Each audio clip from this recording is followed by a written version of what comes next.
If you work in enterprise security, then you're familiar with a couple of different problems that have emerged kind of in 2025. One is the use of shadow. If you're a CISO or if you're dealing with cyber defense, you know what a problem that can be. And the other is SaaS, these applications that we hit out on the internet, outside our normal perimeter. I have a longtime friend here, a colleague, and an expert in this area. And we're going to talk to him. I hope you stick around. I think you'll learn something about both topics, and I look forward to having you hang out with us.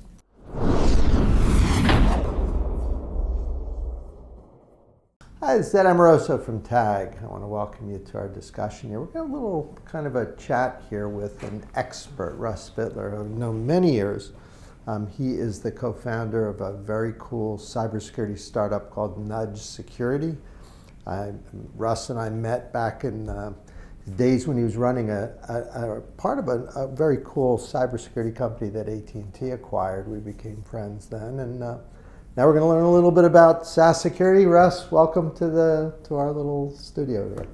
Pleasure to be here today, Ed, and excited to talk. So Nudge Security, you've been in business now a few years, haven't you?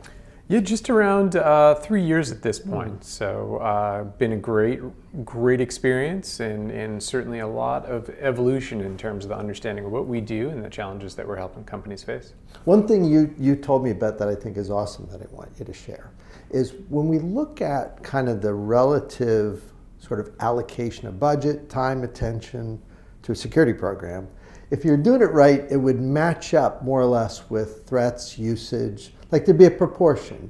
But we were just chatting, I think it's kind of clear there might be a little bit of a mismatch kind of in both SaaS and definitely shadow. Tell me what you guys see. It brings about a very urgent decision that I think people should be making right now, but elaborate on that. Yeah, absolutely. So what your spend in an enterprise security budget typically looks like is you have a decent chunk of money going to your public cloud workloads as you kind of moved out of data centers or however it might be. There's a decent amount that's focused on endpoint security, and everybody's paying the CrowdStrike bill and the Zscalers and those guys out there. And the reality that we kind of look at today is when we're looking at the things that our employees use on a day-to-day basis, our laptops become remote controls for these SaaS services. The data that we're looking to protect, our employee information, corporate IP, even our customer data, ends up in these services every single day. And when you look at the allocation of budgets, we're spending heavily on those other areas, but we've kind of forgotten that perhaps the endpoint isn't necessarily the end-all of corporate data protection anymore. I mean, it makes perfect sense. When you talk to a CISO and you say, tell me about your program, they always start with, I think EDR would be the first place. Well, here's what I have on my endpoints, and then here's my SIM, and here's my, they'll tick through in their mind almost a prioritization of how they're spending money. It lines up probably with spend. And then when you ask about SaaS, they immediately acknowledge that that is a very big issue. But then you say, well, what's your spend there? And sometimes it brings a little pause. I'll bet you've seen that. Almost every single time. Right. And to be fair, it's not to fault the security programs that are out there today, because traditionally, how do you effectively allocate spend to solve a problem that you probably don't have a really good understanding of the scope at this point in time? And I think that's a bit of the piece that has changed over the last couple of years is we've seen that threat groups and threat actors also have recognized this disparity in protection, and that has been an increasing place of focus as campaigns have been launched against SaaS applications, credential hijacking, and a number of the other ways of actually exploiting those data stores that are out in the cloud. How do you guys deal with shadow? So shadow IT, I assume most people know, but that's where you really don't have control. It's your team, your employees, stakeholders, consultants, using applications that might not be quote unquote sanctioned, like you may not realize, hence the word shadow. What do you guys do there? That always struck me as an unsolved problem, but I think you guys have been able to chip away at that a little bit. So the really interesting thing, before we get into how we particularly solve it, is shadow is one of those areas where you find two mindsets. Either companies who say, well, there is no shadow because we just let our employees do what they want. Those tend to be actually very highly productive companies because their employees are getting the tools they need efficiently. Then there are the organizations who sort of said there is no shadow because we've separated the good internet from the bad internet, and our employees don't use the bad internet, right? And we both have lots of experience at telcos. We know that sometimes there are challenges using the network to control human behavior, right? And so when we come into where we are today, what we recognized is that there are really effective ways of actually identifying what technology your employees are using, not necessarily through direct observation of use, but through indirect observation. And what we do there is we actually tap into the email communication flow from these SaaS providers to each of your employees, which actually gives us a very rich picture of what's out there. And then we can further enrich that with direct connectors to the SaaS applications, get deeper introspection, also in-browser visibility where we actually can observe last login and identity security use cases there as well.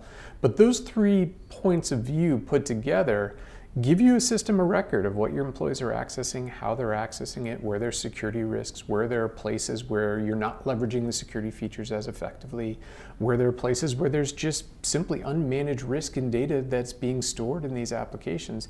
And all of that pulled together gives you a place where it's no longer a shadow. It may be business-led, it might be something that's underground, it might be something that Europe's doing that the US isn't doing. And we can get to a much more effective place of understanding. The security teams look pretty surprised and maybe even freaked out when you show them what kind of usage is going on. I only pause because there has never been a deployment of our product where we haven't come back with about at least 3 or 4 times the amount of SaaS that they expected. And often the biggest disconnect is when we look at what's currently in single sign-on, which is commonly pointed to as the way to control SaaS access. It never has broached 40%. So less than 40% of your applications will be in single sign-on.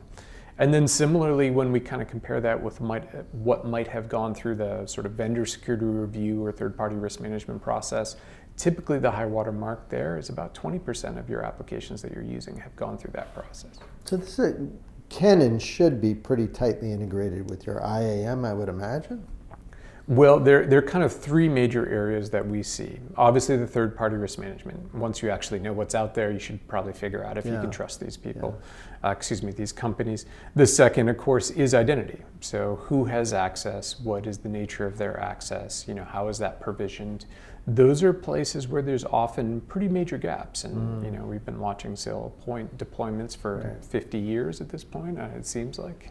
And they're never complete, right? And then certainly that last piece is of course data security, which is ultimately what we're concerned about is where are there large stores of corporate IP or customer information or employee information that could present liability, and making sure that we have a strong understanding of where that data lives. I like the compliance regs getting a little tighter here. They used to not even say it. I think that they're there.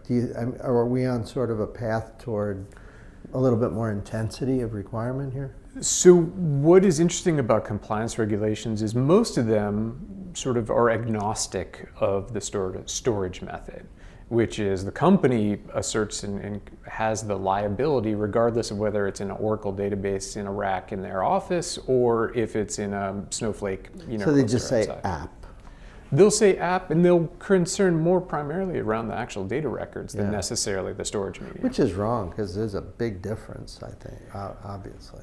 In terms of how you have to solve it, it's a major delta. Big difference. And so that really leads rise to a lot of the conversations of discovery first, then governance, and those challenges are big. You think some compliance folks are watching us right now taking notes, do you think? I hope. I certainly hope that the auditors out there aren't taking the customers' assertions as where their data is stored. And I'm doing a whole bunch of stuff with ISACA. Whenever the auditors ask, I always say yes. I think training the auditors and the compliance folks on what's right, I think moves the ball in the right direction. So we will see. It usually does. So what should people do? Other than give you a call immediately, I mean, I would imagine, is an audit kind of the first thing you do, get a sense of what you may have running now? Probably nothing. I mean, what do you usually tell people is the first step?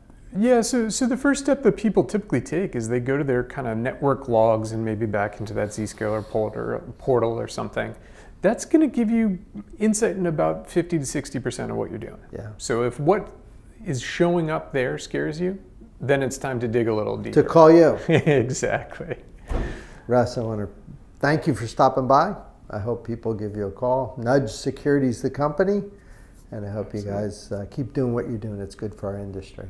Thank you, Ed. Thanks for stopping by. And for those of you watching, we'll see you next time.